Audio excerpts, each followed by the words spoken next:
Cruz, donc la troisième génération de la famille au château d'Issant. Et j'ai un parcours un peu atypique parce que je ne suis pas du tout un professionnel en ce sens, je ne suis pas un scientifique du vin, je suis plutôt j'ai fait des études juridiques, mais j'ai toujours baigné dans le vin depuis ma plus tendre enfance et ma passion, ça a toujours été de m'occuper de cette propriété. Et depuis 98 maintenant, je suis le gérant de la propriété. Issant est dans la famille depuis 1945. Mon grand-père Emmanuel Cruz l'avait acheté sous la pression de ma grand-mère après la Seconde Guerre mondiale.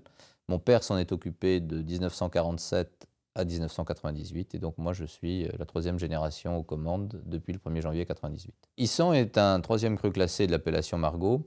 C'est un des plus vieux châteaux en termes de bâtiments dans le Médoc puisque il remonte à l'époque de la Renaissance. C'est vrai que ça fait partie peut-être des plus belles propriétés en termes je dirais, d'aspect extérieur. On a souvent dit que c'était le château de la Belle au Bois dormant.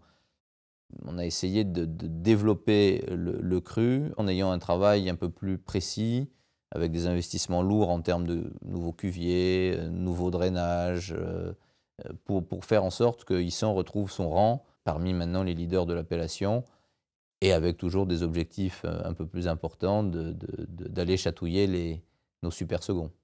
Dernièrement, une partie de la famille a préféré vendre ses parts et ses titres, et nous avons un nouveau partenaire, monsieur et madame Lorenzetti et leurs enfants, qui ont pris 50% du capital du château d'Issant. C'est un investisseur qui a des projets importants dans le vin, qui est déjà propriétaire de 2 autres crus classés, et donc c'est un nouveau départ pour le château. C'est un investisseur qui a envie de développer ses activités dans le milieu viticole, et c'est un peu un second souffle que l'on va donner à Issant avec des moyens plus importants et qui vont peut-être nous permettre aussi de développer le vignoble, développer les infrastructures, s'agrandir éventuellement si l'opportunité se présentait. Donc je crois que c'est assez positif pour nous.